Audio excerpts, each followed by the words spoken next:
What if Chicken Little didn't save the world, but came back seeking revenge on everyone who doubted him? What if the good dinosaur wasn't about friendship, but a savage world where the cutest creature becomes the deadliest hunter? And what if Monster House wasn't just haunted, but alive, starving, waiting, and swallowing every soul it touched? Well, I'm turning your favorite childhood animations into haunting horror poster. You'll never forget it. The monster hiding inside the house, but this time trapped in the body of curious kid. I start with a mysterious grassy field and add a dark, starry blue sky.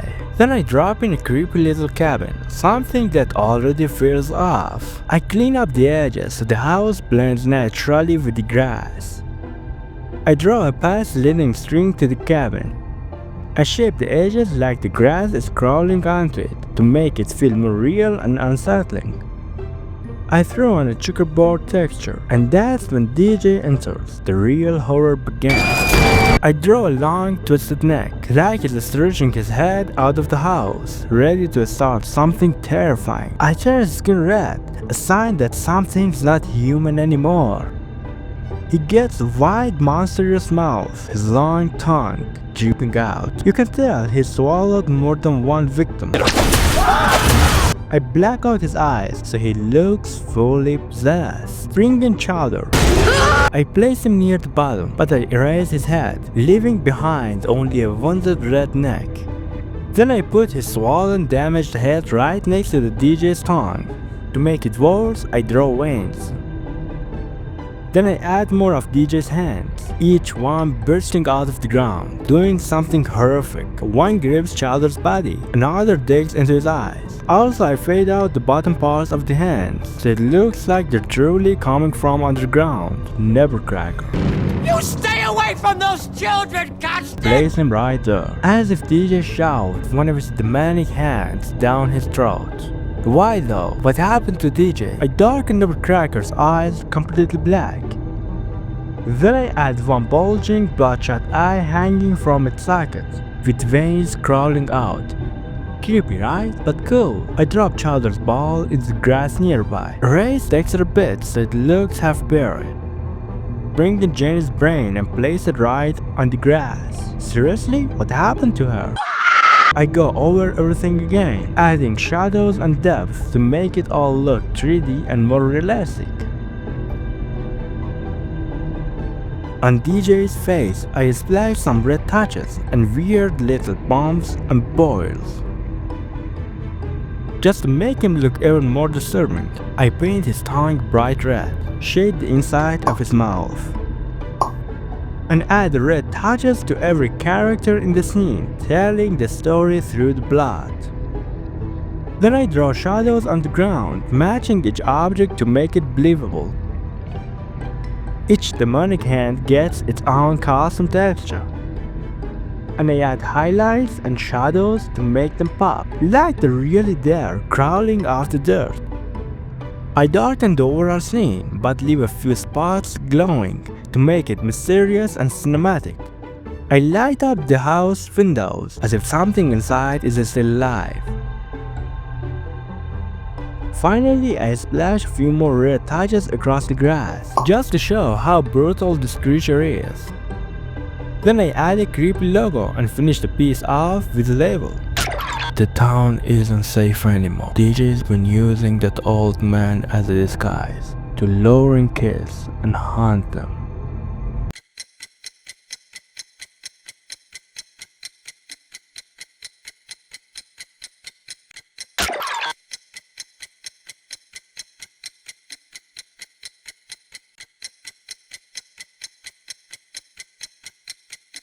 The good dinosaur, but this time things are different. Spot isn't the cute cave boy you remember. He's a savage hunter fighting to survive, and he doesn't care who he kills. Even the sweetest dinosaurs aren't safe anymore. I stopped the scene with the soft green field, then fixed up a bit. For the background, I add a cloudy sky, something moody. Now I drop a spot right into the frame. In the distance, I place a few tribal huts. Maybe a spot some kind of primitive warrior, a young hunter from the dawn of time. I add campfire in the center, with some wooden sticks arranged around it. This is where the meat's going to roast. Then comes the dark part. I place Arlo's sword head on one of the six. I erase some edges so it looks like it's really being cooked over the fire. I black out the Spot's right eye completely, like there's nothing left but an empty socket. Then I add red touches across his face and body, the marks of brutal battles with wild dinosaurs. Spot's not innocent anymore. He's primal, he's ruthless. Maybe Spot is the same little kid from Ice Age, just grown up and hardened by survival. Who really knows? I blend his hands and feet into the grass, so it feels like he is part of the world. With a few shadow touches, I make him look 3D and alive. Then I add the touches to Arlo too, to show the pain and cruelty of his fate. Life wasn't kind to Arlo. A few shadows around him and the fire make it all feel more real, and I brush some red tones onto the wooden sticks. The fire's light flickers. I dim the whole scene but keep the glow focused on the Spot and the campfire. I refine the fire, add texture, a few embers glowing. Then I scatter a few skeleton around. Pieces of Arlo's body too, arms, legs, carefully placed to look like they're really lying into the grass. A touch of shadow here, a streak of red there, and the scene feels alive, or rather disturbingly real. I even placed one of Arlo's feet inside the Spot's mouth, clean up the edges. After that, I add shadow. Also a few red smears to make it pop, but actually you can almost feel the horror. Then I paint faint blood trails on the ground. A few glowing orange strokes to show the fire's reflection on everything. Finally, I add bright highlights across the scene to make the details stand out. I bring in a new title, The Poor Dinosaur, with the label beneath it. The boy everyone thought was kind turned out to be the most merciless hunter of them all.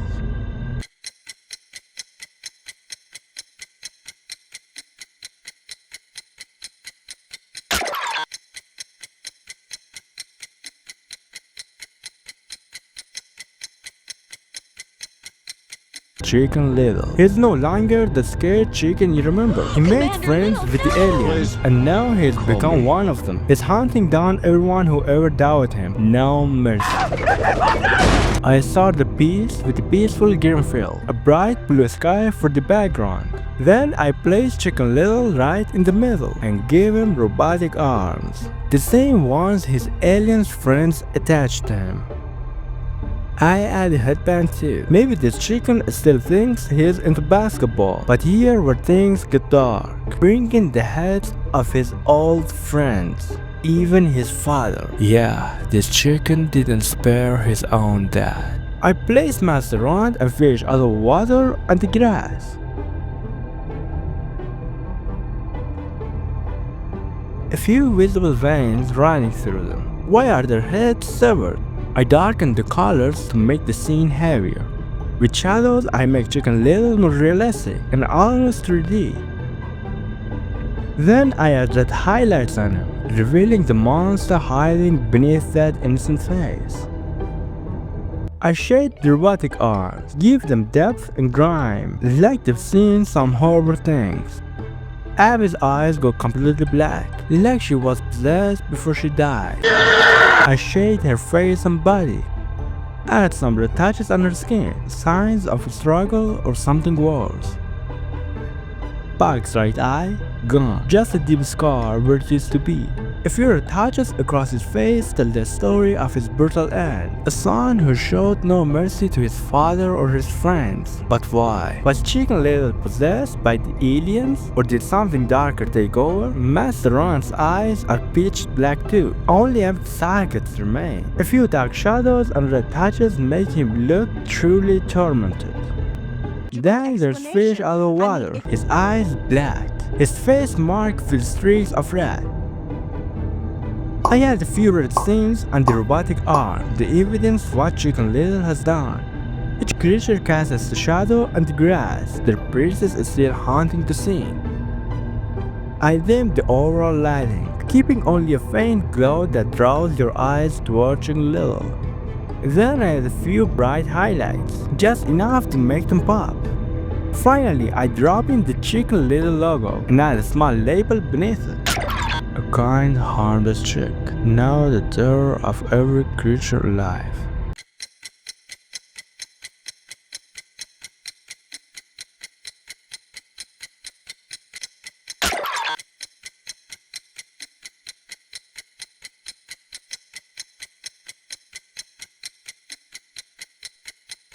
Thank you guys for watching, and you can watch me with the designs here.